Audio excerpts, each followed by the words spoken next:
ناظرین، پاکستان ایک ایسی مملکت جس کا کنسیپٹ جب ہمارے سامنے پیش کیا حضرت علامہ اقبال نے، تو وہ ایک ایسی مملکت تھی کہ جہاں پہ آپ آزادی سے رہ سکیں، اپنے مذہب کے مطابق عبادات کر سکیں اور آپ کو انصاف کا حصول جو ہے وہ آسانی سے مل سکے۔ اسی کے ساتھ ساتھ اس نظریے کو، اس سوچ کو جب پروان چڑھایا تو حضرت قائد اعظم محمد علی جناح وہ لیڈر بن کے آئے سامنے، اور ہم نے ایک علیحدہ وطن 14 اگست 1947 کو حاصل کیا۔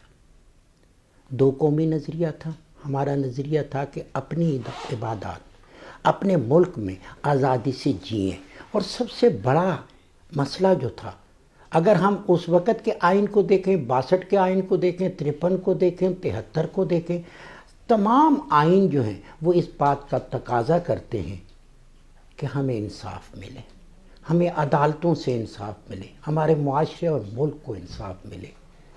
قائد اعظم محمد علی جناح بیرسٹر تھے، وکیل تھے، انہوں نے پاکستان بنایا، اور آج اسی حوالے سے میں ایک ایسی شخصیت سے بات کرنا چاہتا ہوں جو بیرسٹر ہیں، وکیل ہیں، اور میں نے وہ دیکھا کہ اپنی سوچ کو، اپنی ویژن کو وہ لکھت میں سامنے لاتے ہیں، بولنے میں، وہ ساری چیزیں۔ ایسا ہی ایک جو شخص جو قانون کے لیے اپنی زندگی کو وقف کیے ہوئے ہے۔ آج میں بات کروں گا بیرسٹر حافظ احسان کھوکھر صاحب سے۔ بہت شکریہ، آپ بہت بزی تھے لیکن آپ نے ہمیں وقت دیا۔ بیرسٹر صاحب، آپ کسی بھی ملک میں چلے جائیں، کسی بھی معاشرے میں چلے جائیں، آپ کی ضروریات میں کہیں بھی کمی پیشی ہو تو گزارا ہو سکتا ہے، لیکن اگر آپ کو عدالتوں سے انصاف نہ ملے تو آپ کا پورا معاشرہ جو ہے وہ منجمد ہو جاتا ہے۔ قائد اعظم نے جو پاکستان بنایا علامہ کی سوچ کے مطابق، آج کے اس پاکستان میں اور اس پاکستان میں فرق کتنا ہے؟ دیکھیں، آپ نے جو ایک دکھتی رگ کے اوپر آپ نے ہاتھ رکھا ہے، اور جس طرح آپ نے اشارہ کیا ہے، یہ پاکستان کے اس وقت 236 ملین جو لوگ ہیں ان کا ایک ایشو ہے، اور جو خواب علامہ اقبال نے دیکھا اور جس کی تعبیر قائد اعظم محمد علی جناح نے کی، اس کا جو بنیادی چیز تھی وہ یہ تھی کہ پاکستان ایک بنے گا، ایک انڈیپینڈنٹ اسلامک ریاست ہوگی، جس کا آبجیکٹو جو ہے وہ جو اسلامک مدینہ کی ریاست ہے اس پہ بیس کرے گا، رول آف لا اس کے اندر آئے گا، ایکول اپرچونٹیز اس کے اندر آئیں گی، اور یہاں کے لوگ جو ہیں ان کو ایک اکنامک پراسپیرٹی جو ہے وہ اس کے اندر ملے گی۔ اور انگریزوں سے جو آزادی لینے کا بنیادی مقصد بھی یہی تھا کہ ہم بجائے اب ہندوؤں کے غلام بنیں، ہم ایک اپنی آزاد ریاست جو ہے اس کو بنائیں، اور اس کے اندر اپنی مرضی کے مطابق، اپنی فیسیلیٹیشن کے مطابق اس ملک کا گورننس کا عدالتی نظام اور اکنامک سسٹم لے کے آئیں۔ لیکن ہوا یہ کہ جب پاکستان 1947 کے اندر بنا تو اس وقت سے لے کے آج ہم 75 سال کا عرصہ گزر چکا ہے، لیکن جو چیزیں آنی چاہیے تھیں، جن تبدیلیوں کا آغاز 1947 سے ہونا چاہیے تھا، وہ تبدیلی جو نہیں آئی، جس کی وجہ سے ہوا یہ ہے کہ پاکستان کے سسٹم کے متعلق لوگوں کی ایک بہت بڑی فرسٹریشن جو ہے وہ سامنے آئی ہے، کہ وہ لوگوں کی رائے یہ ہے کہ اس ملک کے اندر عدالتیں انصاف نہیں دیتی، گورننس سسٹم اس ملک کا کام نہیں کر رہا، اکنامک پراسپیرٹی اس ملک کے اندر ہو نہیں رہی، سوشل جسٹس کے اوپر کام نہیں کیا جا رہا۔ تو اس کی بنیادی وجہ جو ہے وہ یہ ہے کہ جو علامہ اقبال اور قائد اعظم کا ویژن تھا اس کے مطابق ہم نے پاکستان بننے کے بعد وہ چیزیں نہ کی۔ ہم نے اس کے مقابلے میں کیا کیا؟ ہم نے کیا یہ کہ جب 47 کے اندر اس ملک کے بنا اور 48 کے اندر قائد اعظم محمد علی جناح جو ہے وہ بہت جلد اس دنیا کے اندر چلے گئے، تو ہم نے انگریز کا جو سارا دیا ہوا نظام تھا وہ ہم نے اڈاپٹ کیا، چاہے وہ ہمارا فوجداری نظام تھا، چاہے وہ ہمارا سول کا سسٹم تھا، جو بنیادی طور پہ ایک غلام ملک کے غلام شہریوں کے لیے بنایا گیا تھا، اور انگریزوں نے اپنے ملک کے اندر یہ قانون نہ بنایا تھا نہ اس کو امپلیمنٹ کیا۔ لیکن ہمارا جو 46 کے لوگ جو اسمبلی بنی، جو پہلی کانسٹیٹیوئنٹ اسمبلی بنی، اس نے اسی ملک کے قانون کو، جو ایک پرانا قانون تھا جس سے اس ملک کے لوگوں نے قربانیاں دی تھیں، قائد اعظم نے محنت کی تھی، ہم نے اسی کو کنٹینیو کیا۔ پھر ہم نے 1956 تک اس ملک کے اندر اپنا آئینہ بنایا۔ پھر ہم نے اس کے بعد 1962 کے اندر جا کے ایک اور ایکسپیرینس کیا۔ پھر ہم نے 1973 کے اندر جا کے ایک اور ایکسپیرینس کیا، اور پاکستان کے اندر ایک اور کانسٹیٹیوشن آیا۔ پھر آپ نے یہ دیکھا کہ اس ملک کے اندر مختلف ادوار کے اندر جو ہیں وہ جو سویلین گورنمنٹس ہیں ان کو گھر بھی بھیجا گیا، لیکن جو بنیادی چیز تھی جس کے فوکس سے ہم ہٹ گئے وہ ہمارا عدالتی اور گورننس کا سسٹم تھا۔ آپ یہ دیکھیں کہ جب 47 بنا تو 56 کے اندر پہلی دفعہ ایک کمیشن بنا، اور اس کے اندر یہ کہا گیا کہ جی پاکستان کے اندر لوگ بہت تنگ ہیں، عدالتی نظام اور گورننس کا نظام کام نہیں کر رہا، اس کے لیے کچھ تجاویز دیں۔ 1956 کے اندر اس کے اندر تجاویز دی گئیں۔ پھر 1969 کے اندر ایک حمود الرحمان کمیشن بنا جس نے 2 سال تک اس ملک کے اندر عدالتی نظام کو سٹڈی کیا اور اپنی ریکمنڈیشنز کی۔ ہاشمانی صاحب، جو بڑی بدقسمتی کی بات یہ ہے کہ اگر آپ 1956 کی ریکمنڈیشنز دیکھیں تو اس کے اندر بھی آپ کو وہ جو چیزیں ہیں وہ 2022 کے اندر ملیں گی کہ پاکستان کا عدالتی نظام سلو ہے، پاکستان کا جو پولیس سسٹم ہے وہ کرپٹ ہو چکا ہے، پاکستان کا پولیس سسٹم جو ہے اس کے اندر لوگ جو ہیں وہ ایک جانے سے ڈرتے ہیں، پولیس ایک ریسکیو والا انسٹیٹیوشن نہیں ہے، پاکستان کی جو بیوروکریسی ہے وہ ایک انگریز مائنڈ سیٹ والی بیوروکریسی ہے جو اپنے لوگوں کو سٹیزن فرینڈلی ڈیل کرنے کے بجائے انہیں غلام کے طور پہ ریسیو کرتی ہے۔ تو 1969 کے اندر بھی جو ریکمنڈیشنز آئیں اس ملک کو بہتری کے لیے وہ بھی عمل نہ کی گئیں، اور 2022 میں بھی ہم اسی جگہ کھڑے ہیں۔ اسی سبجیکٹ کو ہم بات دراصل یہ کرنا چاہتے ہیں کہ جب بھی قانون کے رکھوالے انصاف کے مندروں میں بات کریں تو ان کے سامنے ایک واضح حقیقت سامنے ہو کہ ہم نے کرنا کیا ہے۔ اگر ہم 1,24,000 پیغمبر کے سردار آخری نبی حضرت محمد مصطفیٰ احمد مجتبیٰ صلی اللہ علیہ وآلہ وسلم کے آخری خطبے کو دیکھیں تو اس میں واضح ہے کہ کسی گورے کو کالے پہ، کسی عربی کو عجمی پہ کوئی فوقیت نہیں ہے، انصاف کا حصول سب کا حق ہے۔ ابتدا میں ہماری شروعات بالکل ٹھیک تھی۔ یہ جسٹس حمود الرحمان کی رپورٹ پہ ہم بعد میں آئیں گے۔ ہم نے آدھا ملک گوا دیا، وہ رپورٹ ہم پوری طرح سامنے نہیں لا سکے، وہ مضمرات تھے، لیکن یہ نظریہ ضرورت جو جسٹس منیر کی طرف سے آیا، اس کا پس منظر کیوں تھا، کیا ہوا، کیوں ہوا، کتنا جوڈیشلی کو اس نے نقصان پہنچایا؟ دیکھیں، اس ساری سچویشن کے 3 حصے ہیں۔ ایک حصہ یہ ہے کہ جو ہمارا پولیس کا نظام ہے وہ 1861 پہ ہے، ہمارا فوجداری نظام جو ہے وہ 1898 پہ بیس کر رہا ہے، ہمارا جو سول کا نظام ہے وہ 1908 کے اوپر بیس کر رہا ہے، اور ہمارا جو 47 کی کانسٹیٹیوئنٹ اسمبلی تھی، اس اسمبلی کے جو 2 مینڈیٹ تھے کہ اس ملک کو آئین دینا اور اس ملک کے شہریوں کے لیے لیجسلیشن کرنا، وہ اس ایکسپیکٹیشنز کے اوپر پورا نہیں اتر رہی تھی، اور الٹیمیٹلی جس کی طرف آپ نے اشارہ کیا، اگر ہم اس کو 2 حصوں کے اندر ڈیوائیڈ کر لیں کہ کیا گورننس یا عدالتی نظام جو ہے اس کا ایفیکٹ کس طرح آیا اس 75 سال کے اندر، اور کیا جس طرف جسٹس منیر کی طرف آپ نے اشارہ کیا اور لا آف نیسیسٹی آیا، پھر اس کے بعد ایک 200 کیس آیا جس کے اندر ایوب کے مارشل لاء کے اوپر آیا، پھر اس کے اوپر جو ہے عاصمہ جیلانی کا ایک کیس آیا، پھر اس کے بعد ظفر علی شاہ والا کیس کے اندر آیا۔ تو جب جس ملک کے اندر ڈائریکشن ٹھیک نہیں ہے، جس ملک کے اندر انسٹیٹیوشنز کو بنایا نہیں گیا، جس ملک کے اندر rule of law primarily objective نہیں رہا، جس ملک کے اندر جو ہمارے شہری ہیں وہ اسٹیٹ کا بنیادی آبجیکٹیو نہیں ہے کہ ان کو فیسیلیٹیٹ نہ کیا جائے، تو پھر جب ان انسٹیٹیوشنز کے اندر اس طرح کی ریکروٹمنٹ کی جائے گی اور ایلیویشنز اس طرح کی آئے گی، تو پھر آپ کے سامنے لا آف نیسیسٹی بھی آئے گا، اور جو آپ کے سامنے رول آف لا والی چیزیں نہیں آئیں۔ اب اس کے اندر ہوا یہ ہے کہ اب اس لا آف نیسیسٹی جو ہے وہ 2001 تک وہ لا آف نیسیسٹی چلی گئی، اور ہماری جوڈیشری نے مختلف ادوار کے اندر جو ان حکمرانوں کے اللیگل کام تھے ان کی پروٹیکشن دی گئی۔ اب اس کا امپیکٹ کیا آیا؟ اس کا امپیکٹ یہ آیا کہ نہ صرف جوڈیشری کا مورال جو ہے وہ کم ہوا اس کے اندر، بلکہ اس کے اندر جو تھا ایک جو کنٹینیوٹی آف لیجسلیچرز تھی اس کے اندر بھی چیز کے اندر آئی، اور جو ان کا مینڈیٹ تھا ہمارے پارلیمنٹیرینز کا کہ اس ملک کے اندر لیجسلیٹ کریں، اس سے بھی وہ دور ہوتے گئے۔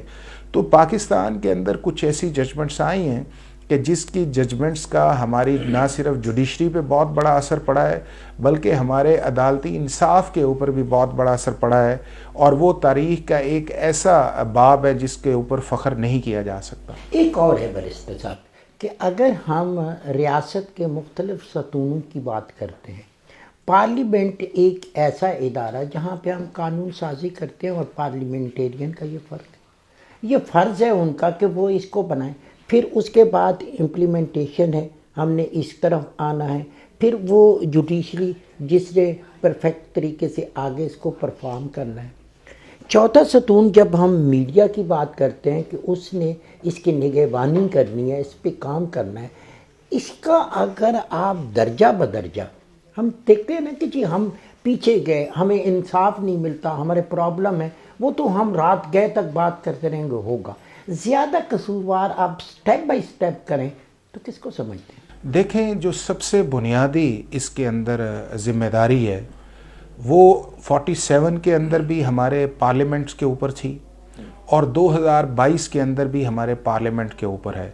چونکہ پارلیمنٹ ایک ملک کا الیکٹڈ ہاؤس ہے جس کا بنیادی کام یہ ہے کہ اس ملک کے ویلفیئر کے لیے لیجسلیٹ کیا جائے، اس ملک کے اندر اچھی پالیسیز بنائی جائیں، اس ملک کا جو آؤٹ ڈیٹڈ سسٹم یا سٹیٹس کو والا سسٹم ہے اس کو بریک کیا جائے۔ تو پارلیمنٹ کو 1947 سے لے کے جو 2005 تک اگر آپ دیکھ لیں تو جو پارلیمنٹیرینز کا یا جو ہماری پارلیمنٹ کا جو رول تھا وہ رول انہوں نے پراپر ادا نہیں کیا۔ اب اس کا ریزلٹس کیا نکلا؟ اب اس کا ریزلٹس یہ نکلا کہ وہی آؤٹ ڈیٹڈ سسٹم چلا آ رہا ہے، چاہے وہ ہمارا پولیس کا ہے، چاہے ہمارا عدالتی نظام ہے۔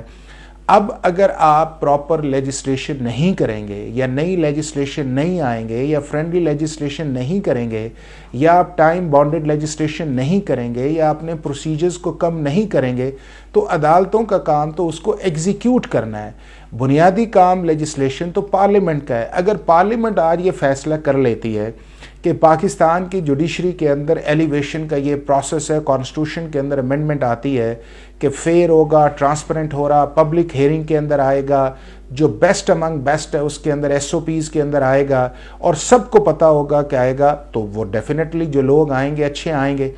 اسی طرح یہ ہے کہ پارلیمنٹ اگر آج فیصلہ کر لیتی ہے کہ پاکستان کے اندر جو بھی کیس بنے گا، چاہے وہ فوجداری ہے، اس کا فیصلہ جو ہے وہ 100 دن کے اندر آئے گا، اور اگر کوئی سول کا کیس ہے تو اس کا فیصلہ جو ہے وہ 160 دن کے اندر آئے گا، تو بالکل عدالتیں جو ہیں وہ اس چیز کی پابند ہے کہ اس چیز کے اندر فیصلہ کریں۔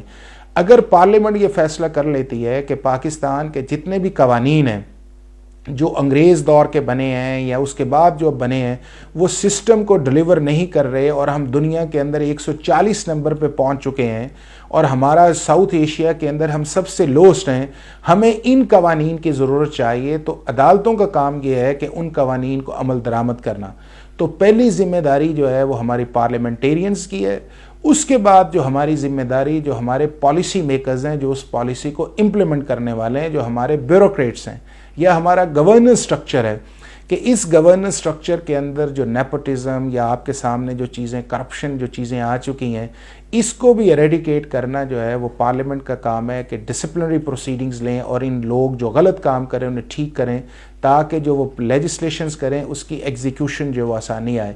تیسری چیز پھر جو ہے وہ ہماری عدالتیں ہیں۔ ہماری عدالتوں کا بھی ایک اپنا رول ہے جو انہیں پلے کرنا چاہیے تھا، وہ انہوں نے پراپر طریقے سے نہیں کیا۔ اس کے اندر یہ ہے کہ اتنی ہم نے ججمنٹس دے دی ہیں کہ جس کے اندر ہم نے اس ملک کے لاء کے متعلق بھی بات کی، ڈیلے کے اندر بھی بات کی، لیکن جو ایک پریسائز ایفرٹس جو تھی، جو ایک پورے پاکستان کے عدالتوں کو کرنی چاہیے تھی بطور چیف جسٹس آف پاکستان یا بطور chief justices of high court, وہ بھی ایک ایفرٹ جو ہے جس طرح ہونی چاہیے تھی وہ نہیں آئی۔ اس کے بعد ایک میڈیا والا ایلیمنٹ آ جاتا ہے کہ میڈیا کا کام ایک وسل بلور کے طور پہ اندر ہے میڈیا نے چیزوں کو ہائی لائٹ تو کیا ہے، لیکن میڈیا نے نیگیٹیوٹی کے ساتھ ساتھ جو پازیٹیوٹی تھی کہ جس کے اندر ان چیزوں کا سولوشنز تھا یا سوسائٹی کے اندر ایک ایسی پریگمیٹک اپروچ کو لینا چاہیے تھا، میڈیا نے اس کے مطابق بھی کام نہیں کیا۔ تو لہٰذا ہر ایک جو انسٹیٹیوشن ہے وہ اپنی اپنی جگہ ذمہ دار ہے، لیکن میں یہ سمجھتا ہوں کہ اب وہ وقت آ گیا ہے کہ سب سے پہلا ہماری پارلیمنٹ کو اس چیز پہ دیکھنا چاہیے، انہیں اس چیز کا احساس کرنا چاہیے کہ ہمیں بیرسٹر صاحب، ہم نے نشاندہی کر دی کہ کس نے کیا کیا اس رول میں۔ ہم نے اپنے مذہب کے مطابق، انسانیت کے ناطے، ہم نے ایک فلاحی ریاست بنانی تھی۔ مجھے یہ کہنے دیجئے کہ بدقسمتی سے وہ کفر کی جو حکومتیں تھیں، جو ملک تھے جہاں پہ اسلام کی روشنی بھی نہیں پہنچی، وہاں پہ تو فلاحی ریاستیں بن گئیں۔ ہمارے پاس ایسا نہیں ہو سکا۔ اور دوسری چیز ہم نے یہ دیکھا، ہم نے اداروں کی بات کر لی۔ اب جب ایک تھوڑی تلخ حقیقت کی طرف ہم جاتے ہیں تو برا ہی نہیں سمجھا جاتا یہ چھوٹی سیشن کورٹ میں جائیں، آپ عدالت عظمیٰ میں جائیں، آپ سپریم کورٹ میں جائیں، وہاں پہ آپ نے کیس کو اپنے حق میں کرنے کے لیے آپ تمام ذرائع استعمال کرتے ہیں، جس میں پیسے کا استعمال بھی ہے، جس میں ریسورسز استعمال کرتے ہیں، روب دبدبہ ہوتا ہے۔ وہاں پہ وکلاء کا کردار بھی ہم دیکھتے ہیں کہ اگر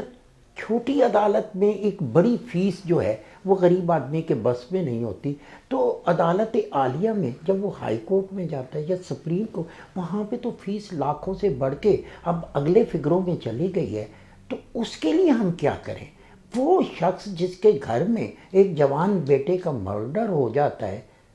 وہ ایک بڑے وکیل کی فیس کے لیے وہ تو اپنی ساری زمین بیچ دے، اگر نہیں ہے تو اپنے آپ کو بیچ کے انصاف خریدے۔ انصاف تو نہیں مل رہا۔ دیکھیں، یہ تلخ حقیقتیں ہیں اور یہ بالکل گراؤنڈ ریئلٹی ہے، لیکن ایک جو چیز جس کی طرف آپ نے اشارہ کیا ہے کہ اور اس میں حضرت علی کرم اللہ وجہہ کا ایک قول بھی بڑا مشہور ہے کہ ظلم کی حکومت تو چل نہیں سکتی، کفر کی اگر ہو تو وہ چل سکتی ہے، لیکن ظلم کی حکومت جو ہے وہ چل نہیں سکتی۔ اب جن ممالک کی طرف آپ نے اشارہ کیا ہے، اگر آپ ان کو دیکھ لیں تو انہوں نے سب سے پہلے یہ طے کیا کہ رول آف لاء ہے، تمام انسان جو ہیں وہ برابر ہیں، کسی کو کسی پہ فوقیت نہیں ہے، اور اگر کوئی جرم کرے گا تو اس کو سزا جو ہے وہ اسی طرح ملے گی جس طرح ہمارے نبی اکرم صلی اللہ علیہ وسلم نے فرمایا کہ اگر میری بیٹی فاطمہ بھی چوری کرتی تو اس کا بھی سزا وہی تھی جو ایک عام عورت کے لیے۔ اب آپ یہ دیکھ لیں کہ ہمارا جو سراؤنڈنگ سرکمسٹانسز کیا ہے جی۔ اب ہمارے ساتھ ایک چائنا ہے جس کے اندر رول آف لاء بھی ہے، کوئی ایسا ایشو نہیں ہے۔ ہمارے سامنے سینٹرل ایشین کنٹریز ہیں، وہ کوئی پیتھیٹک کنڈیشنز اس کے اندر نہیں ہے۔ ہمارے ساتھ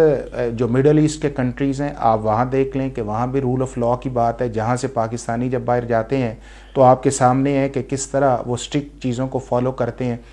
ہمارے ہاں جو پرابلم سب سے بڑا یہ ہے، اور قرآن پاک کی ایک بڑی واضح اس کے متعلق آیت بھی ہے کہ اللہ تعالیٰ بھی اس قوم کی حالت نہیں بدلتا جتنی دیر تک وہ خود اپنی حالت کو بدلنے کا خیال نہ کرے۔ ہم اپنی حالت کو بدلنا نہیں چاہتے، اور کون نہیں بدلنا چاہتے؟ وہ نہیں بدلنا چاہتے جو اس سسٹم کے بینیفیشری ہیں، جو اس سسٹم کا میجر سٹیک ہولڈرز ہیں، جو اس سسٹم کے پاس ان کی پاور ہے اور جو اس سسٹم کو سٹیٹس کو پہ چلا رہے ہیں۔ پاکستان کی 98% عوام یہی چاہتی ہے کہ اس ملک کے اندر رول آف لاء ہے، لیکن ان کے پاس پاور نہیں ہے۔ اب پاور جن لوگوں کے پاس ہے وہ ہمارے پارلیمنٹ کے لوگ ہیں یا ہمارے بیوروکریٹس کے لوگ ہیں۔ تو ہونا یہ چاہیے، اگر میں یہ سمجھتا ہوں کہ اگلی حکومت جو بھی آئے یا جو اب بھی چیز چل رہے ہیں، اگر یہ ارادہ کر لیتے ہیں کہ اس ملک کے اندر ہم نے انصاف کے لیے کوشش کرنی ہے۔ اب آپ یہ دیکھ لیں، پریورٹی آپ دیکھ لیں کہ 1968-69 سے اسلام آباد جو ہے اس کا دارالخلافہ بنا ہے، لیکن آج بھی 2022 کے اندر اس کی عدالتیں جو ہیں وہ پلازاز کے اندر ہیں، شاپس کے اندر ہیں۔ یہ آپ کو بتاتا ہے کہ آپ کی سٹیٹ کا مائنڈ سیٹ کدھر ہے۔ یہ آپ دیکھ لیں کہ اس ملک کے اندر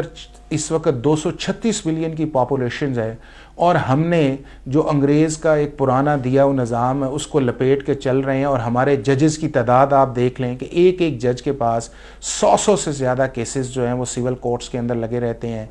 آپ ہمارا گورننس سسٹم کے اندر دیکھ لیں کہ اگر آپ ہائی کورٹس کے اندر جائیں تو 75 سے 80% جو کیسز ہیں وہ ہماری میل ایڈمنسٹریشن کے ہیں، کہ جس کے اندر ہمارے مختلف جو اسٹیٹ انسٹیٹیوشنز ہیں وہ کام نہیں کر رہے۔ تو ان ساری چیزوں کے لیے جو ضروری یہ ہے کہ ہمارا جو اسٹیٹ ہے یا جو اسٹیٹ کے کرتا دھرتے ہیں اب انہیں فیصلہ کر لینا چاہیے کہ یہ ملک اس سچویشن کے اندر نہیں چل سکتا۔ رزلٹ کیا نکلا یہ ہے کہ اس معاشرے کے اندر ڈس اپوائنٹمنٹ ہے، اس ملک کے اندر جو ہے وہ ڈرینیج بہت ہو رہا ہے، لوگ باہر کی طرف جا رہے ہیں، اکانومی آپ کی بیٹھ رہی ہے، رول آف لا آپ کا ہے نہیں ہے۔ تو وہ وقت آ گیا ہے کہ اب ہم اس چیز کو نیک نیتی کے ساتھ اس ملک کو، جس طرح دوسرے ملکوں کے لوگوں نے فیصلہ کیا کہ ہم نے اپنے ملک کے اندر انصاف بھی کرنا ہے اور اپنے شہریوں کے ساتھ انصاف کر کے انہیں باعزت اور باوقار معاشرہ دینا ہے، اس کا فیصلہ اب ہمیں کر لینا چاہیے۔ بیرسٹر صاحب، میرا بہت دل ہے کہ میں مزید بات کرتا، لیکن اس کو ہم بائی پارٹس کر کے مختلف اوقات میں بات کرتے رہیں گے، کیونکہ آپ جیسی شخصیت میرے سے زیادہ میرے دیکھنے والوں کی ضرورت ہے، سننے والوں کی ضرورت ہے۔ لیکن جتنی بھی آج نشست ہوئی، میں آپ کا مشکور ہوں، بہت شکریہ آپ کا۔ تھینک یو سو مچ۔ ناظرین، آپ کا بھی شکریہ، آپ نے ہمارے اس پروگرام کو دیکھا۔ اگر کسی معاشرے کو اب مثالی بنانے والی بات تو میں بہت دور ہے، لیکن ہم نے قابل قبول بنانا ہے، تو اس میں ہمیں کرنا کیا ہے؟ آپ دیکھیں کہ وہ قومیں جنہوں نے جنگیں لڑیں، عظیم جنگیں لڑیں، ملک مکمل طور پہ تباہ ہو گئے۔ میں کسی جرنیل کا حوالہ نہیں دیتا، میں کسی غیر ملکی حکمران کا حوالہ نہیں دیتا، انہوں نے ایک ہی سوال کیا تھا، کیا عدالتیں انصاف دے رہی ہیں؟ تو انہوں نے کہا جی وہ تو ہو رہا ہے، تو پھر وہ ملک دوبارہ بن گئے۔ ہم نے خوبصورت ملک کو ایک ایسی دلدل میں گھسیڑ دیا، ایک ایسی دلدل میں پہنچا دیا جہاں پہ ہمارے لیے پرابلم پیدا ہو رہی ہے، اور وہ ہے انصاف کا حصول۔ اس کے لیے صرف ادارے نہیں، صرف ججوں پہ زور نہیں، آپ اپنی سوچ اور ویژن کو شامل کریں کہ آپ کس کو منتخب کر کے پارلیمنٹ میں بھیجتے ہیں۔ آپ اپنے نظام میں یہ دیکھیں کہ عدالتوں میں بیٹھے ہوئے ججوں کو کون مجبور کرتا ہے،